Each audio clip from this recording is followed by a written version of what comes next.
Bismillah, alhamdulillah, wa salatu wa salam ala rasulillah wa ala alihi wa sahbihi ajma'in wa ba'd. So there's something that maybe isn't understood that well in the West.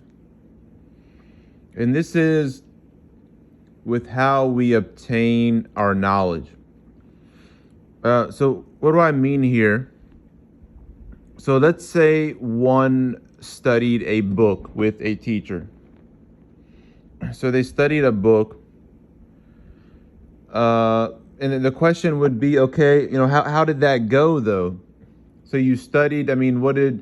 Because what we see, there are people that study, maybe we say quote unquote study for years, and what it seems to be that they finish books, they go through books, but for different reasons, they actually didn't really benefit.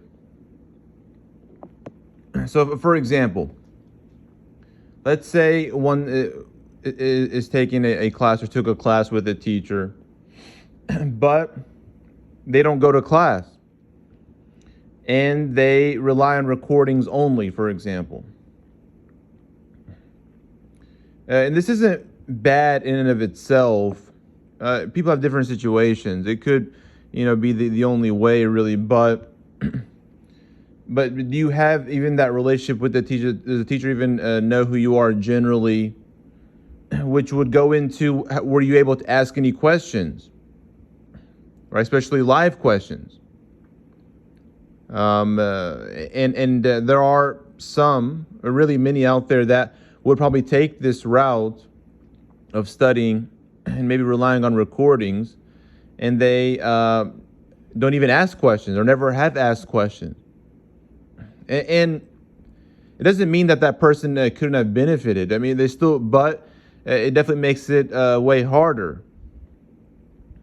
And then, amongst other questions, how many times did you study that one book? What did you study before? What did you study after it? Did you study it in English and Arabic? How qualified was the teacher that you studied with?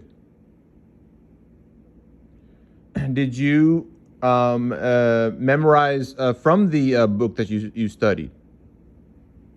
At least even generally memorized. So what did you retain? Can you actually read the metin? Can you actually read the metin?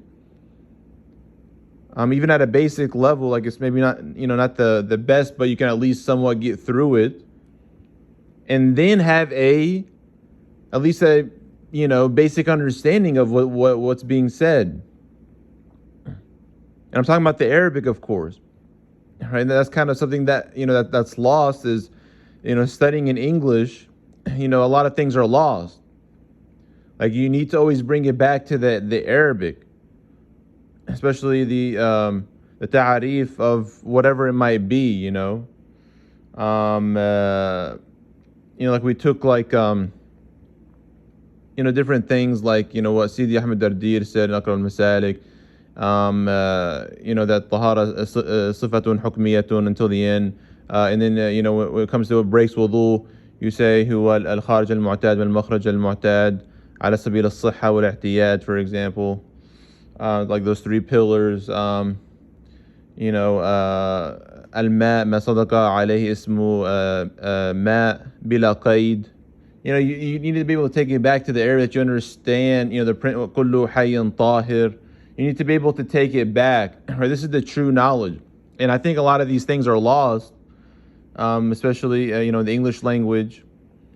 And sometimes, or it could be that some study, 3, 4, 5 years, even more than that, but they are still kind of on the same level, right? And this kind of goes back to what we mentioned before, that someone could have went overseas, and people claim this, they went to Egypt, they went to, the Haramain, they went to Turkey, they went to Morocco, they went wherever, and they probably sat in a circle or two, but, they make it seem like they really were with the scholars.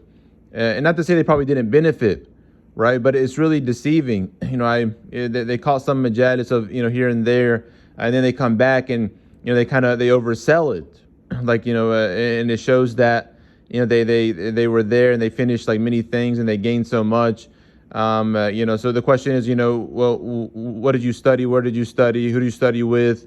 How long were you there? What did you benefit? But again, the Western way, I think, has influenced our way of thinking in the way of study. So we need to take it back to the traditional way. And Allah subhanahu wa ta'ala knows best. Wa sallallahu ala Muhammad wa ala alihi wa sahbihi ajma'in.